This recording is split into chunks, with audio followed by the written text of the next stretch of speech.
Assalamualaikum warahmatullahi wabarakatuh. Jumpa kembali dengan saya Bang DS di channel Presisi. Sahabat dimanapun berada, semoga sehat selalu dan dimudahkan semua serta segala urusannya. Sahabat, pada video kali ini kita akan mengupas tentang pernyataan Bung Rocky Gerung yang kemudian viral dan menjadi bahan diskusi baik di platform media sosial maupun di beberapa channel televisi maupun podcast YouTube. Sahabat, kita ketahui bahwa beberapa hari yang lalu Bung Rocky Gerung selaku tokoh filosof kita satu-satunya di Indonesia yang mengkritik kebijakan Kang Deddy Mulyadi. Bung Rocky Gerung mengatakan bahwa kebijakan Kang Deddy Mulyadi selaku Gubernur Provinsi Jawa Barat adalah kebijakan atau program yang dangkal. Yang dikritik oleh Bung Rocky adalah kebijakan memasukkan anak-anak bermasalah ke barak militer, yang kemudian menurut Bung Rocky bahwa itu tidak mendidik anak-anak untuk melahirkan pemikiran-pemikiran, tidak mendidik anak-anak untuk berpikir, akan tetapi bahwa ketika dibawa ke barak militer itu adalah untuk mendisiplinkan tubuh. Kemudian Bung Rocky Gerung mengutip beberapa teori terkait hal itu, seperti teorinya Guy Debord dalam bukunya The Society of the Spectacle yang diterbitkan tahun 1967, yang menjelaskan bahwa masyarakat saat ini lebih suka mengkonsumsi penampilan-penampilan dangkal dibandingkan dengan gagasan yang mendalam. Menurutnya masyarakat saat ini adalah masyarakat yang suka nonton kedangkalan. Selain itu, Bung Rocky Gerung juga tidak berhenti sampai di situ, sambil mengutip teori Michael Foucault dalam bukunya Disciplinary Society, yang dimana bahwa dalam buku tersebut menjelaskan tentang bagaimana mendisiplinkan tubuh. Selain itu, Bung Rocky Gerung juga mengutip teori Michael Foucault yang dalam bukunya berjudul Disciplinary Society, di mana bahwa yang dilakukan oleh Kang Deddy Mulyadi mirip yang dilakukan oleh Kang Deddy Mulyadi adalah untuk mendisiplinkan tubuh, bukan mengajak untuk berpikir. Tidak berhenti sampai di situ, sahabat. Bung Rocky Gerung juga mengkritik bahwa saat ini kita sedang menonton komoditas penampilan, visualisasi bukan visi. Bung Rocky Gerung menilai bahwa Kang Deddy Mulyadi disamakan dengan Presiden ke-7 Republik Indonesia, Pak Joko Widodo, yang dimana sama-sama dibesarkan lewat intensitas jualan komoditas penampilan dan visualisasi. Tidak berhenti sampai di situ, Bung Rocky Gerung juga menyentil soal tingkat IQ masyarakat Indonesia yang masih di angka 78 berdasarkan data WHO atau Bank Dunia. Kritikan itu disampaikan oleh Bung Rocky Gerung pada saat acara diskusi pada Lawyer Club yang biasa diadakan oleh Bang Karni, di mana Bung Rocky Gerung mengkritik beberapa kebijakan, terutama kebijakan terkait soal dimasukkannya anak-anak bermasalah ke barak militer. Di Bandung mungkin 2 bulan lalu itu ada orang minta saya satu panggung dengan KDM, King Deddy Mulyono. Jadi kemudian Kang Deddy bilang belum bisa karena lagi menstabilkan administrasi. Saya bilang ya serah, tapi bukan saya minta saya diundang gitu, dan dia bersedia. Oke, coba kita lihat ya apa yang saya ikuti, apa yang kalian ucapkan tadi. Saya tidak ingin bicara soal watak, strategi, kemampuan membangun public opinion dari Kang Deddy, karena pada akhirnya pembandingnya cuma Mulyono kan. Dari tadi Anda ngomong begitu, kenapa pembandingnya nggak Bung Karno misalnya, coba? Atau Bung Karno juga bicara hal-hal yang retorik tetapi dengan logika yang kuat gitu, sehingga bisa dibantah retoriknya selamat, logiknya selamat. Jadi samar-samar saya mulai melihat bahwa yang berbahaya sebetulnya bukan Deddy Mulyadi, Yunto Mulyono. Tetapi penonton Mulyono dan penonton Deddy Mulyadi sama. Itu soalnya. Teori komunikasi. Di dalam teori komunikasi ada satu prinsip yang menerangkan bagaimana orang mengkonsumsi kedangkalan itu. Apa namanya deh ya? Society of the spectacle. The society of the spectacle. Gimana bahasa Indonesianya? Masyarakat yang doyan nonton kedangkalan, kira-kira itu. Mengirim anak ke barak itu dangkal. Barak itu didisiplinkan tubuhnya. Kalau kita belajar teori-teori disciplinary society oleh Michel Foucault misalnya, fungsi barak militer mendisiplinkan tubuh, bukan mengajak orang berpikir. Anak itu nakal karena kreativitasnya bertumbuh. Diperlukan pedagogi. Yang dihasilkan oleh Deddy Mulyadi ada demagogi itu. Kirim ke barak itu. Kenapa nggak Gibran dikirim ke barak? Atau ayahnya? Supaya didisiplinkan tubuhnya itu. Kan pikiran nggak bisa didisiplinkan. Hanya dalam masyarakat yang IQ-nya 78, kedangkalan itulah. Dan kita masih di situ. Saya masih cari-cari datanya, WHO bilang, World Bank bilang, memang masih 78. Anda lihat sekarang masih 78 IQ kita. Selama 10 tahun Pak Jokowi 78 terus. Akibatnya apa? Ya kedangkalan itu laku terus. Logikanya begitu. Sahabat Presisi, kita melihat setelah kritikan itu kemudian viral, Gubernur Jawa Barat, Kang Deddy Mulyadi, menanggapi dengan santai. Kang Deddy Mulyadi mengatakan bahwa saya lebih baik memilih berpikiran dangkal tapi menghasilkan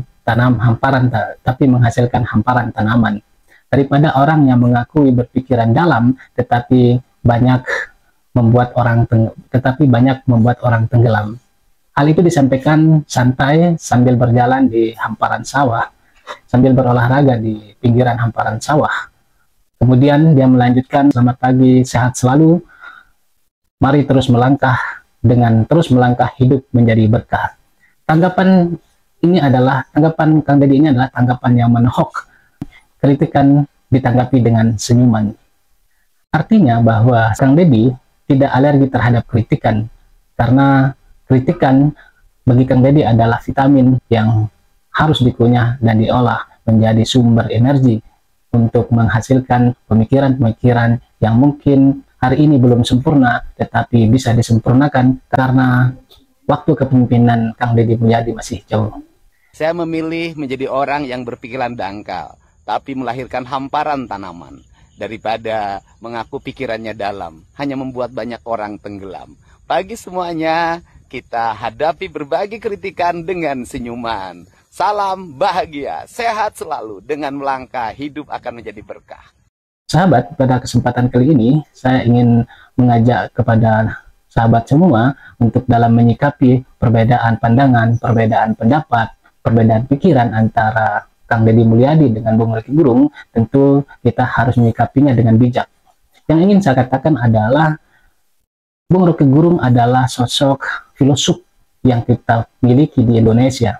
Tentunya posisi Bung Roky Gerung kita tempatkan pada posisi yang berbeda. Karena Bung Roky Gerung adalah seorang pemikir, peneliti, pengajar, memiliki pemikiran-pemikiran tajam yang kemudian disampaikan kepada baik itu penguasa maupun oknum-oknum yang menurut Roky Gerung tidak sesuai dengan apa yang menurut pikiran Bung Roky Gerung tidak tepat. Bung Roky Gerung adalah sosok, kalau saya melogikakan, sebagai showroom intelektual atau gudangnya ilmu.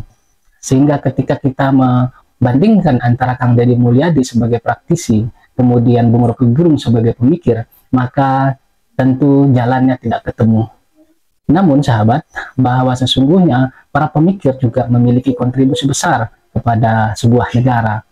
Kita flashback ke belakang, ketika para pemikir Yunani kuno kemudian mengalami sebuah masa di mana masa itu adalah masa kegelapan yang disilahkan dengan masa kegelapan pada abad pertengahan, yakni pada abad 14. ketika pada waktu itu Yunani dan Romawi dikuasai oleh kelompok gereja. Jadi semua tindakan berdasarkan dogma-dogma gereja. Namun pada perjalanannya kemudian pada abad ke-15 ketika Romawi Timur runtuh oleh Ottoman, yakni Turki Utsmani, para pemikir Yunani Romawi kembali ke Eropa yang kita kenal dengan Renaissance, yakni lahir kembali. Jadi para pemikir kemudian ingin mengembalikan budaya-budaya pemikir Yunani dan Romawi kuno dengan melakukan sedikit modifikasi oleh pemikir-pemikir yang kemudian menghasilkan beberapa tokoh atau filosof pada saat itu. Sebut saja Galileo Galilei. Bung Roky Gerung adalah seorang pemikir. Kajian-kajian yang dilakukan adalah kajian-kajian mendalam. Tentunya sebagai netizen atau masyarakat Indonesia tidak bisa kemudian banding-bandingkan secara head to head antara Kang Deddy dengan Bung Roky Gerung. Menurut saya, Kang Deddy adalah sosok praktisi dan politisi yang dimana semua kebijakan itu memiliki dasar, seperti misalnya yang sering disebutkan oleh Kang Deddy adalah filsafatnya orang Sunda, yang dimana video sebelumnya sudah saya uraikan bagaimana Kang Deddy kemudian melaksanakan kepemimpinan berdasarkan situasi dan pengalaman hidup yang begitu pelik dari masa kecilnya hingga dia kemudian menemukan posisi ketika berkarir di dunia politik. Sekali lagi, tentu hal ini, tentu perbedaan pandangan antara praktisi dengan pemikir itu kemudian tidak ketemu. Namun hasil pemikiran para pemikir, filosof, atau peneliti itu bisa dipakai oleh praktisi untuk mewujudkan visi besar mereka ketika menjalankan sebuah pemerintahan. Selanjutnya sahabat, saya ingin menyampaikan ketika Bung Roky Gerung membandingkan bahwa Kang Deddy dengan Presiden RI ke-7 Bapak Joko Widodo sama-sama dibesarkan lewat intensitas promosi lewat media, baik itu media sosial maupun media mainstream. Saya ingin memberikan kata kunci bagaimana kita bisa menilai bahwa sosok baik Kang Deddy maupun Presiden RI ke-7 Bapak Joko Widodo terhadap aksi belusukan atau aksi yang turun langsung ke rakyat adalah dengan satu kata kunci, yakni kita melihat antara perkataan dan perbuatannya sama. Apa yang dikatakan kemudian dilaksanakan. Sahabat tentu bisa menilai sendiri bagaimana sosok Kang Deddy mengatakan itu kemudian melaksanakan apa yang dikatakan. Karena Kanjeng Nabi Muhammad SAW, Allahumma sholli ala Sayyidina Muhammad, memberikan rambu-rambu untuk mengetahui mana golongan munafik dan mana golongan orang-orang yang tulus. Rambu-rambu itu kemudian bisa kita lihat dalam sebuah hadis baginda Rasulullah SAW. Katakanlah apa yang kamu kerjakan, kerjakanlah apa yang kamu katakan. Silakan sahabat bisa menilai dari setiap perkataan yang dilontarkan oleh Kang Deddy, apakah menjadi kenyataan atau sebaliknya. Begitu juga dengan ketika sosok Kang Deddy Mulyadi dibandingkan dengan Bapak Joko Widodo, kita bisa sama-sama melihat dan menilai di antara kedua sosok ini siapakah yang kemudian yang sesuai dengan perkataan dan perbuatannya, atau siapakah yang kemudian perkataannya selatan tetapi kenyataannya adalah utara. Saya yakin bahwa netizen Indonesia hari ini adalah, atau masyarakat Indonesia hari ini adalah masyarakat yang sudah cerdas. Mana pejabat publik yang sedang melakukan pencitraan atau mana pejabat publik yang sedang melaksanakan visinya dengan penuh ketulusan. Sahabat, terakhir saya ingin menyampaikan melalui kesempatan kali ini, yang harus kita lawan adalah para pejabat publik yang selalu berkata tetapi tidak melaksanakan apa yang dikatakan, senantiasa berdusta, berkata-kata manis di depan publik, tapi di belakang dia melakukan merampok uang rakyat, mencuri uang rakyat, menjual kekayaan alam yang dimiliki oleh negara Indonesia keluar. Itulah yang kemudian yang saya katakan menjadi musuh bersama kita. Soal perdebatan pendapat dan kritikan Bung Roky Gerung terhadap Kang Deddy Mulyadi, tetap kita sikapi dengan bijak bahwa dua sosok tokoh kita, baik Kang Deddy Mulyadi maupun Bung Roky Gerung, adalah sosok anak bangsa yang hebat. Bung Roky Gerung adalah satu-satunya filsuf yang kita miliki di Indonesia. Tentunya pemikiran-pemikirannya bisa diambil untuk kemudian dianalisa kemudian dijadikan sebuah kebijakan-kebijakan yang progresif, kebijakan-kebijakan pro rakyat, kebijakan-kebijakan yang tidak hanya mengedepankan penampilan atau visualisasi seperti yang dikatakan Bung Roky Gerung, namun kebijakan-kebijakan tersebut kemudian adalah kebijakan-kebijakan yang menurut kacamata Bung Roky Gerung benar-benar kebijakan-kebijakan yang memiliki pemikiran yang dalam. Sehingga kalau kita hubungkan dengan bagaimana visi besar dari seorang Kang Deddy ingin menjadikan Jawa Barat istimewa, tentunya semua harus istimewa. Kang Deddy harus menjadi sosok gubernur yang istimewa. Istimewa satu kata kuncinya adalah perkataannya Kang Deddy harus sama dengan perbuatan. Karena hari ini netizen Indonesia adalah netizen yang cerdas. Dia bisa mengetahui mana sosok yang melakukan pencitraan untuk kepentingan politik dan mana sosok yang benar-benar tulus mengabdikan dirinya sebagai seorang pemimpin kepada rakyat. Baik, demikian dulu sahabat presisi kupasan kita pada video kali ini. Sehat selalu dan semoga bermanfaat. Wallahu a'lam bishawab. Billahi fi sabilil haq. Fastabiqul khairat. Assalamualaikum warahmatullahi wabarakatuh.